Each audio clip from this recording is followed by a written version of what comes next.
Terima kasih masih di Sapa Indonesia Pagi bersama saya Mario Sarong. Saudara, penganiayaan dokter koas di Palembang berbuntut panjang. KPK selidiki laporan harta kekayaan pejabat negara LHKPN milik Deddy Mandarsyah. Ayah sesama dokter koas yang terlibat penganiayaan karena tak terima jadwal jaga dokter koas. Terkait kasus pidananya, polisi sudah menetapkan sang penganiaya sebagai tersangka dan akan memeriksa majikan pelaku yang merupakan orang tua dari rekan korban sesama dokter koas. Saya menyesal, Pak, telah melakukan penganiayaan terhadap korban, Pak. Dan saya juga meminta maaf kepada korban Lupi dan keluarganya. Penyesalan dan minta maaf itu kata-kata yang keluar dari mulut DT, pelaku penganiayaan dokter koas di Palembang, Sumatera Selatan. Kepada polisi, pelaku mengaku kesal pada korban saat berbicara dengan majikan pelaku. Tersangka merupakan sopir dari orang tua koas junior yang diduga keberatan dengan jadwal piket libur Natal dan Tahun Baru yang disusun oleh korban. Mengapa pelaku melakukan penganiayaan?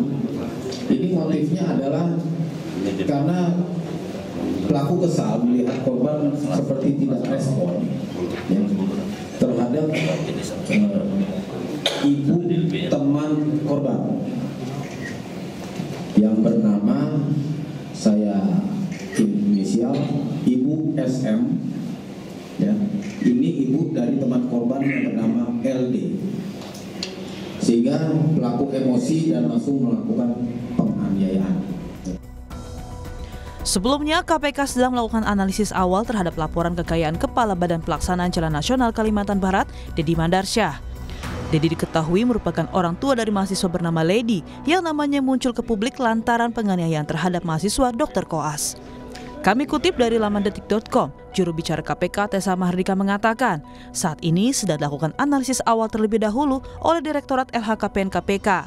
Dari hasil analisis tersebut akan diputuskan apakah akan dilanjutkan dengan proses pemeriksaan atau tidak.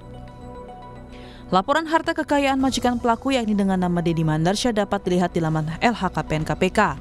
Dalam laman LHKPN, Deddy Mandarsyah terakhir melaporkan kekayaannya pada 31 Desember 2023 dengan total kekayaan 9,4 miliar rupiah. Pihak Universitas Sriwijaya mengecam penganiayaan yang dialami salah satu dokter koasnya. Pihak universitas membentuk tim investigasi untuk mengumpulkan informasi dan mengidentifikasi masalah.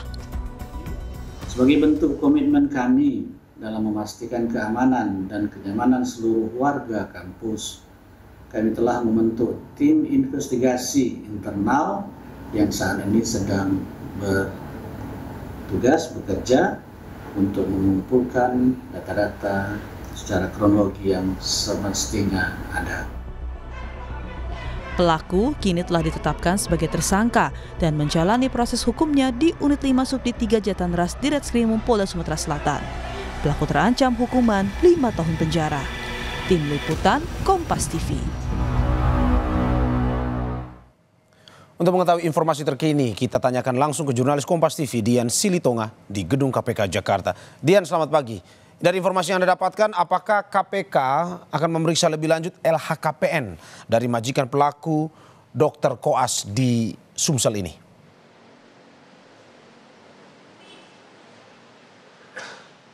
Ya, Mario, tentu KPK merespons dan juga menindaklanjuti dorongan publik untuk mengusut LHKPN terhadap Kepala Balai Pelaksanaan Jalan Nasional Pekerjaan Umum Kalimantan Barat, Deddy Mandarsyah, yang juga merupakan ayah dari mahasiswi kedokteran Universitas Sriwijaya, Lady Pramesti, yang kemudian terlibat kasus penganiayaan dan kemudian viral.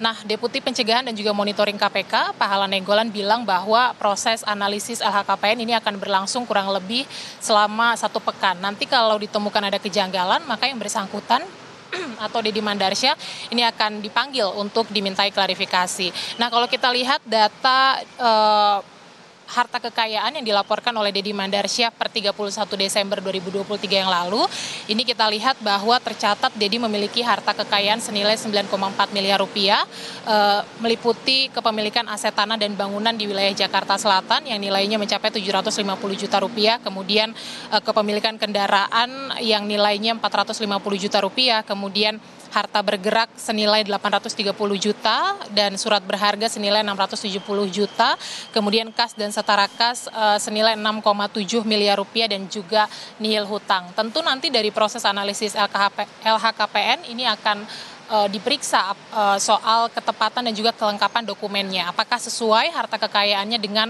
profil pendapatannya atau tidak. Nah, kita ketahui bersama bahwa ini bukan kali pertama KPK mengusut LHKPN penyelenggara negara imbas kasus viral yang melibatkan keluarganya.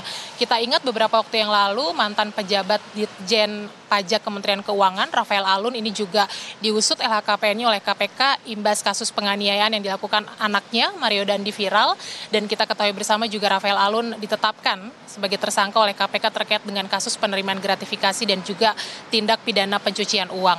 Nah, pada pekan depan kita akan sama-sama ketahui nanti hasil analisis KPK terhadap LHKPN Deddy Mandarsyah, apakah kemudian ditemukan wajar atau tidak wajar. Mario. Ya Dian, dari informasi Anda, apakah mungkin saja ada rencana untuk pemanggilan karena mungkin untuk memperjelas terkait dengan kasus ini?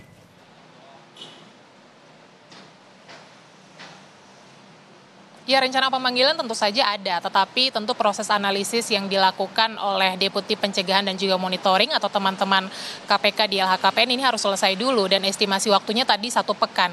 Itu pun kalau nanti ditemukan ada kejanggalan dari LHKPN yang dilaporkan, maka akan dipanggil. Tapi kalau nanti KPK dalam proses analisisnya menyatakan bahwa tidak ada yang janggal, bahwa semua yang dilaporkan ini sesuai dengan profil pendapatannya, kemudian juga data-data dokumen yang dilampirkan juga lengkap, maka tidak ada alasan untuk melakukan pemanggilan. Karena kita tunggu, kita biarkan dulu teman-teman KPK bekerja, baru nanti kita akan saksikan bersama apakah nanti Deddy Mandarsyah ini akan dipanggil untuk dimintai klarifikasi atau tidak terkait dengan LHKPN.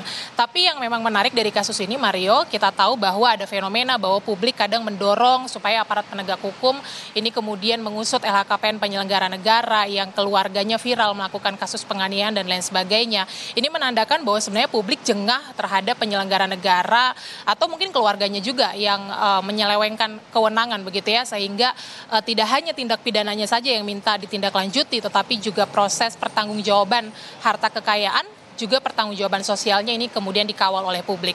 Jadi menarik untuk kita nantikan bersama nanti kelanjutannya seperti apa terkait dengan LHKPN yang akan dianalisis atau sedang dianalisis oleh KPK. Mario. Ya, menarik untuk kita tunggu bersama informasinya. Terima kasih Dian Silitonga atas laporannya. Selamat